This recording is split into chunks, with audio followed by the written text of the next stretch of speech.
हम जब भी कोई वीडियो बनाते जंगी जंगी जेरूसलम इसराइल का साथ कभी नहीं छोड़ता। I love Israel. एक क्वेश्चन लोग बार बार पूछते हैं इस सब का सोर्स क्या है? ये सब लाते कहाँ से हो? कोहिस्तानी भाई, इसका सोर्स क्या है? कि आखिर हमारी इन सारी बातों का सोर्स क्या है। ये है हमारा सोर्स, बल्कि ये सिर्फ हमारा नहीं, पूरी इस्लामिक हिस्ट्री का सोर्स भी यही किताबें हैं। तारीख तबरी, इब्ने असीर, इब्ने कसीर और इब्ने खल्दून और भी बहुत सारी किताबें हैं। पूरी दुनिया में ऑलमोस्ट इन्हीं किताबों को इस्लाम की हिस्ट्री समझा जाता है।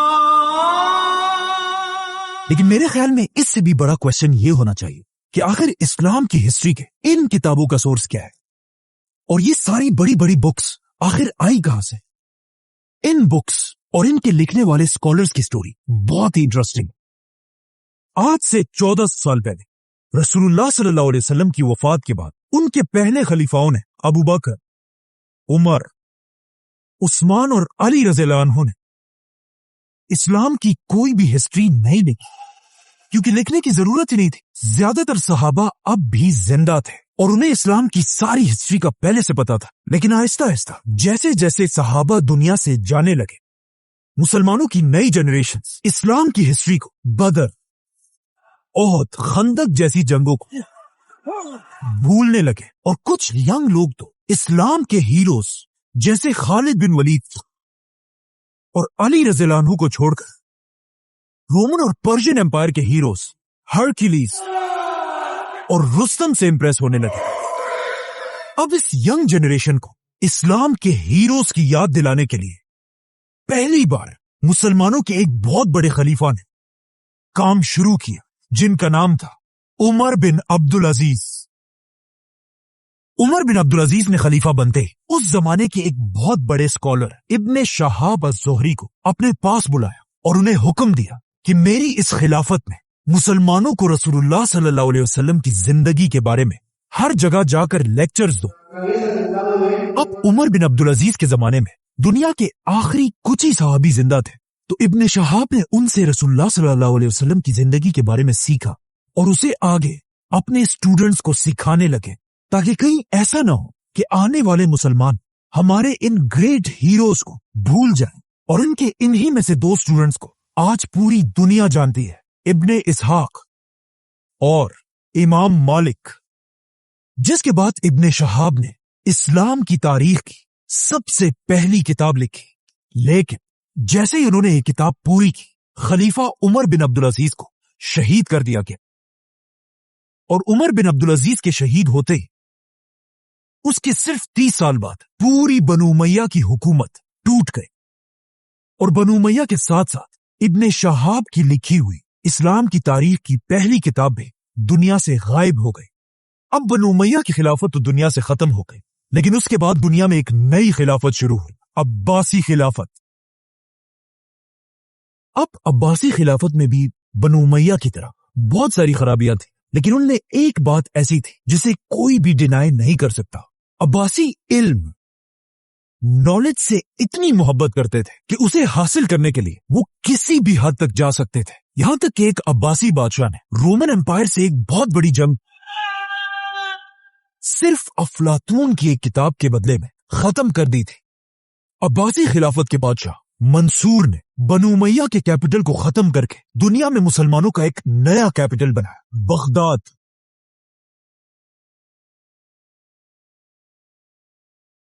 और उसके अंदर उसने दुनिया की सबसे बड़ी लाइब्रेरी बनाई, जिसे आगे जाकर बैतुल हिकमा, हाउस ऑफ विजडम का नाम मिला। ये लाइब्रेरी बनाते अब्बासी बादशाह मंसूर ने उसी इब्ने शहाब अज़-ज़ुहरी के स्टूडेंट इब्ने इसहाक को अपने पास बुलाया और उसे हुक्म दिया कि जाओ और इस्लाम की हिस्ट्री पर दोबारा एक किताब लिखो, लेकिन कोई ऐसी वैसी किताब नहीं, आदम अलैहिस्सलाम से लेकर मुझ तक उसमें पूरी दुनिया की हिस्ट्री होनी चाहिए। इब्ने इसहाक ने बिल्कुल ऐसा ही किया और मंसूर के ऑर्डर्स पर मुसलमानों की पहली कंप्लीट तारीख लिखी। ये हदीस की किताब नहीं बल्कि एक हिस्ट्री की किताब थी। लेकिन आज इब्ने इसहाक की ये इंपॉर्टेंट बुक भी दुनिया से गायब हो चुकी है। लेकिन अब क्वेश्चन ये है कि आखिर क्यों ये सारी किताबें दुनिया से गायब हो रही थी? क्योंकि अब तक मुसलमानों को पेपर की टेक्नोलॉजी का पता नहीं था। और ये सारी किताबें पुराने जमाने के एक बहुत ही महंगे मटेरियल पपायरस पर लिखी जाती थी, जिसे मुसलमान इन छोटे छोटे पत्तों को मिलाकर बनाते थे, जो पेपर के मुकाबले में एक बहुत ही मुश्किल काम था। पेपर की टेक्नोलॉजी उस जमाने में दुनिया के सिर्फ एक ही मुल्क में थी, मुसलमानों की खिलाफत से बहुत दूर, चाइना। और पेपर की इस टेक्नोलॉजी को चाइना के बादशाहों ने पूरी दुनिया से छुपा कर रखा था, लेकिन बहुत जल्द ये सब बदलने वाला था, क्योंकि अब्बासी खिलाफत के आते ही कुछ ही अरसे बाद मुसलमानों और चाइनीज एम्पायर की सबसे बड़ी जंग, जिसमें मुसलमानों की फौज ने आसानी से पूरी चाइनीज फौज को क्रश कर दिया और हजारों चाइनीज सोल्जर्स को अपना कैदी बना लिया। अब कहा जाता है इन्हीं चाइनीज कैदियों में कुछ लोग ऐसे थे जिन्हें पेपर बनाने की टेक्नोलॉजी का अच्छी तरह पता था, और यहां से मुसलमान पहली बार इन चाइनीज कैदियों से पेपर बनाने की टेक्नोलॉजी सीखने लगे। लेकिन पहले मुसलमानों को इसकी इंपॉर्टेंस का इतना पता नहीं था। लेकिन फिर आखिर अब्बासी खिलाफत का सबसे बड़ा बादशाह आया, जिसका नाम था हारून रशीद। और हारून रशीद को पेपर की टेक्नोलॉजी की ताकत का अच्छी तरह पता था, इसीलिए उसने बगदाद में दुनिया की सबसे बड़ी पेपर बनाने की फैक्ट्री बनाई, जिसके साथ ही दुनिया में एक नया दौर शुरू हुआ, जिसे आज तक लोग याद करते हैं, इस्लामिक गोल्डन एज। हारून रशीद ने हाउस ऑफ विजडम के बिल्कुल पास दुनिया की सबसे बड़ी पेपर की फैक्ट्री बनाई, जहां पानी की मशीन से डेली हजारों पेपर्स बनाए जाते थे। ये दुनिया की सबसे बड़ी पेपर फैक्ट्री थी, और ये इतनी बड़ी बात थी कि यूरोप में पहली पेपर की फैक्ट्री मुसलमानों से 300 साल बाद बनाई गई थी। अब इसी पेपर की टेक्नोलॉजी की वजह से किताबें गायब होने की टेंशन खत्म हो चुकी थी, क्योंकि जो भी किताब हाउस ऑफ विजडम में लिखी जाती थी उसे इसी पेपर मार्केट में कॉपी कर करके पूरी दुनिया में फैलाया जाता था। इसीलिए इस्लामिक गोल्डन एज में हर तरफ स्कॉलर्स हजारों किताबें लिखने लगे, जिनमें से बहुत सारे आज तक दुनिया में मौजूद हैं। और कहा जाता है उस जमाने में स्कॉलर्स की इतनी इज्जत होती थी जितनी आज रोनाल्डो या मेसी की होती। Cristiano Ronaldo breaks his Lionel Messi does it again. He's superhuman. इसी गोल्डन एज में सही बुखारी और सही मुस्लिम जैसी अहादीस की 6 बड़ी किताबें लिखी गई। लेकिन अब भी एक बहुत बड़ा मसला यह था कि इब्ने इसहाक की किताब गायब होने की वजह से इस्लाम की हिस्ट्री पर कंप्लीट कोई भी किताब नहीं थी। तो अब ये देखकर उसी इब्ने इसहाक के स्टूडेंट इब्ने हिशाम ने दोबारा एक बार फिर इस्लाम की हिस्ट्री पर किताब लिखी, और पेपर की टेक्नोलॉजी की वजह से इब्ने हिशाम की ये किताब आज तक हमारे पास पड़ी हुई है। बल्कि इस किताब का नया वर्जन आपको आसानी से कहीं से भी मिल जाएगा। ये इस्लाम की हिस्ट्री की सबसे पुरानी किताब है। अब इब्ने हिशाम के बाद हर तरफ इस्लाम की हिस्ट्री पर किताबें लिखी जाने लगी, जिसमें इस्लाम की नेक्स्ट हिस्ट्री की किताब अल वाकिदी ने लिखी। ये है वाकदी की किताब, लेकिन आज बहुत सारे स्कॉलर्स वाकदी की कुछ बातों को सही नहीं समझते, जिसके बाद वाकदी के स्टूडेंट ने भी एक किताब लिखी, तबकात इब्ने साद, जिसमें उसने सारे सहाबा की स्टोरीज लिखी। और आखिर इसी दौर में एक ऐसी किताब लिखी गई कि अगर आपको इस्लामिक हिस्ट्री का थोड़ा भी पता है तो इस किताब का नाम आपने जरूर सुना होगा, और इस किताब का नाम है तारीख अत-तबरी।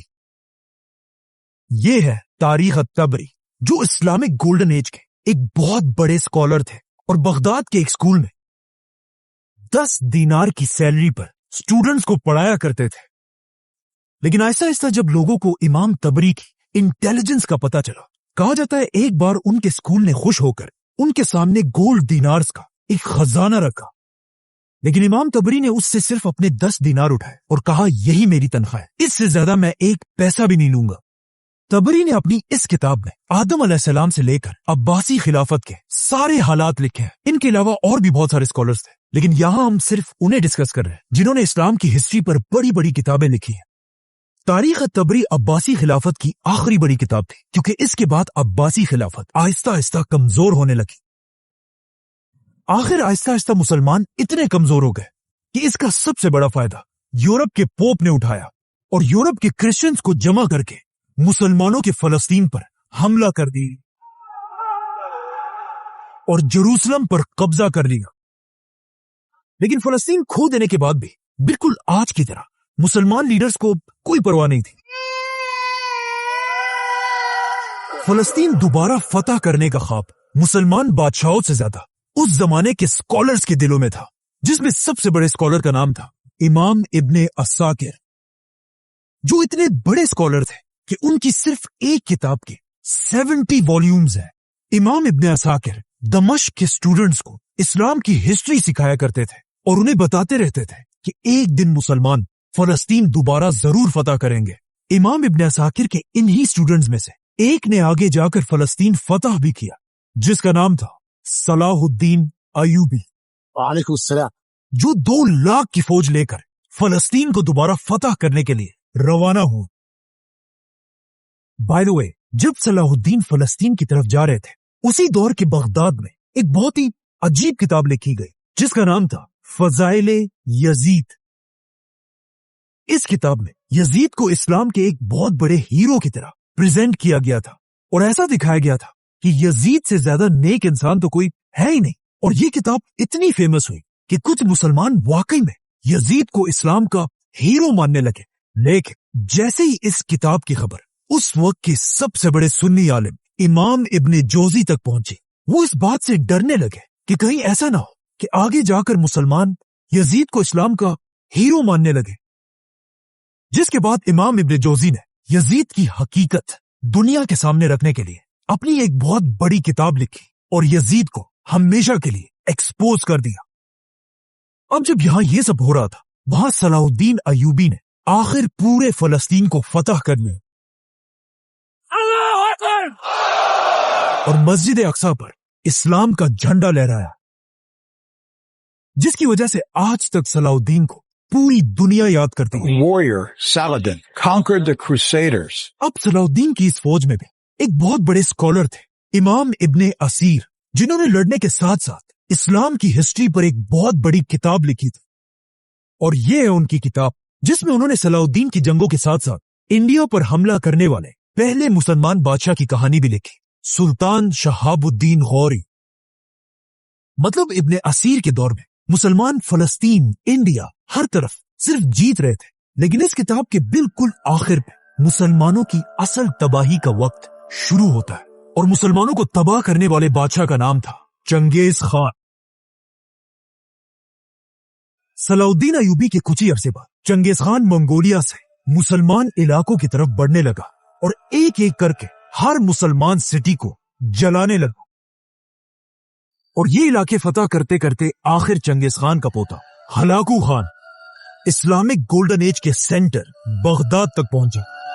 कहा जाता है इस वक्त तक इस्लामिक गोल्डन एज इतनी खराब हो चुकी थी कि लोग साइंस और नॉलेज को छोड़कर एक दूसरे के साथ अजीब अजीब बातों पर बहस करते थे। मतलब जब हलाकू खान तेजी से बगदाद की तरफ बढ़ रहा था, बगदाद के अंदर मुसलमानों की यह बहस चल रही थी कि एक सुई की नोक पर कितने फरिश्ते बैठ सकते हैं, हजरत ईसा अलैहिस्सलाम कैसी रोटी खाया करते थे, और ऑफ कोर्स शिया सुन्नी की आपस की बहस।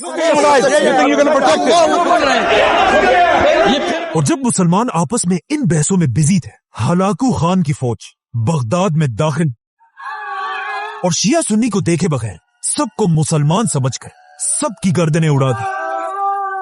कहा जाता है हलाकू खान ने बगदाद में इतने मुसलमान मारे थे कि बगदाद के दरिया का कलर मुसलमानों के खून की वजह से कई दिनों तक बिल्कुल रेड था।